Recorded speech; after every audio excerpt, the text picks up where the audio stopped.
I'd like to share with you something that only a very few people know.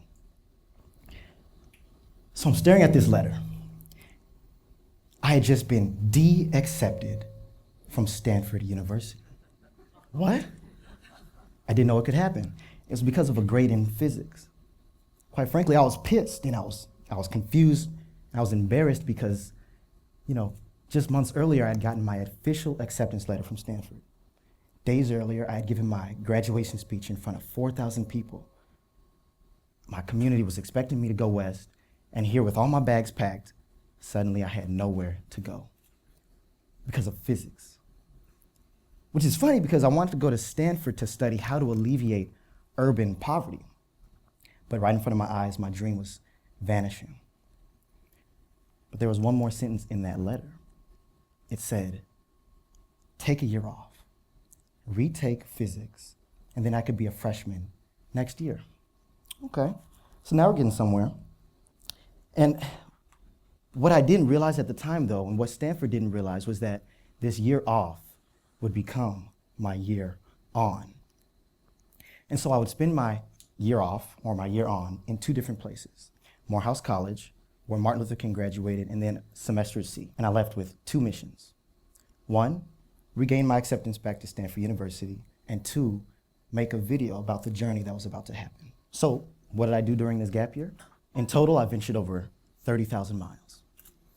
I made friends in 12 different countries, and I slept through alarms in about every time zone on the planet. But today, I want to share with you just 3 scenes from this video that I created that I could have never captured during a normal freshman year. For scene 1, travel with me to Jackson, Georgia. There's an international movement with Amnesty International and the NAACP to stop the execution of a man named Troy Davis, whose guilt had not been fully proven. And so we're down there rioting, thousands of us, Morehouse and Spelman students, clergy, in the final hours of this man's life.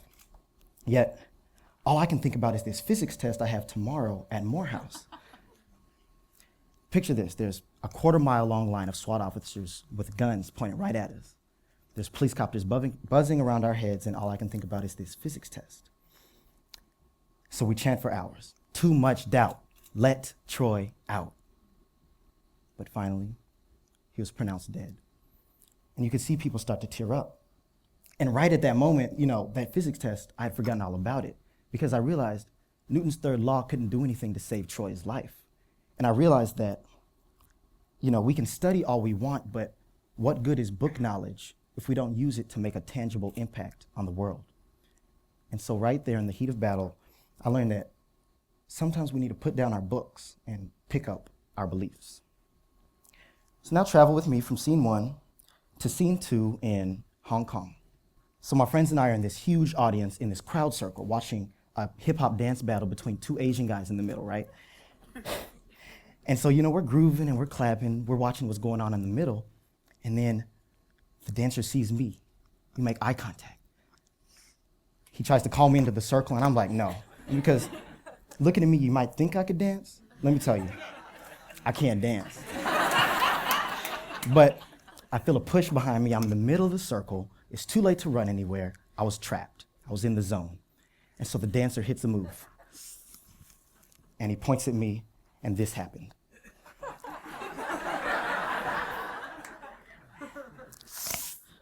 Like I said, I can't dance. But you know what? I had a blast in that circle, and for 10 seconds, I got to be Chris Brown in Hong Kong.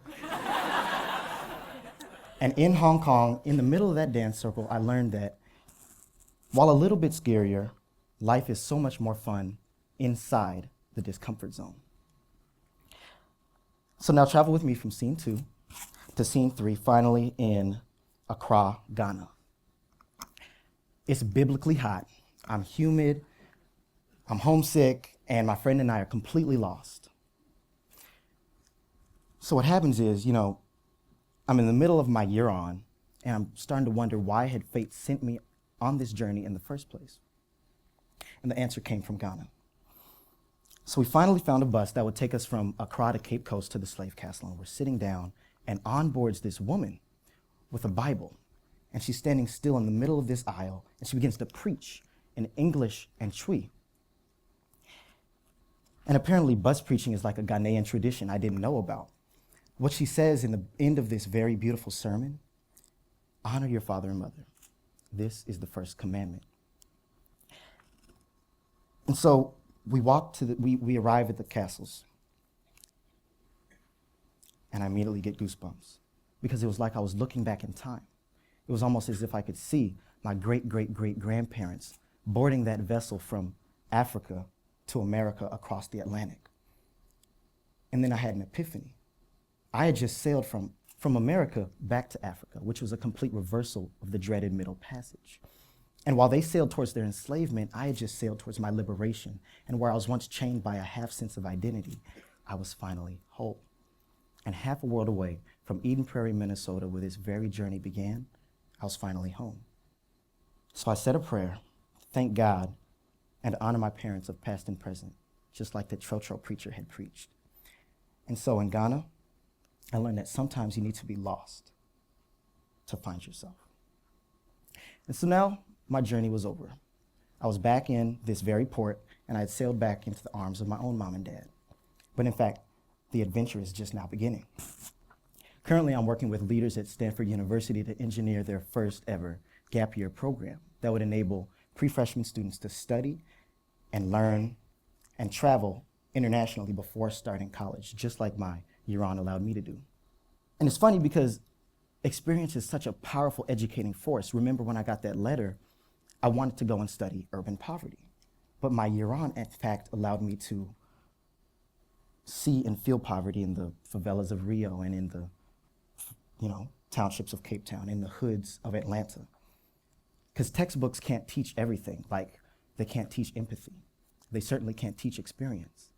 And it's exactly what I learned on that Troy Davis Freedom March. Sometimes we need to stop reading and start reaching. And this is the future of education that I envision. So as I conclude, and I reflect on these two original missions, which were to get my acceptance back to Stanford and make a movie, I realize I've accomplished them, but I've come away with so much more, a new life lesson from each destination. But the making of the movie taught me one last important lesson. That's life is a screenplay. You see, each of us is the star and director of our own lives. And look, 2014 is a brand new year. It's almost like a brand new roll of film. So let's make the most of it. In fact, let's make it a year on. And you know what? There's 3 important lessons to making any good film, right? You have to get a cast and crew. It's the people that make your journey possible. Thanks, Mom. 2, open your aperture. Open yourself up to experiences and see the light in everything. 3, press record. Just jump in. So in your movie, when your beliefs are challenged, will you stand up for your own morals? And when the light is shining on you, in the middle of that dance circle, will you dance?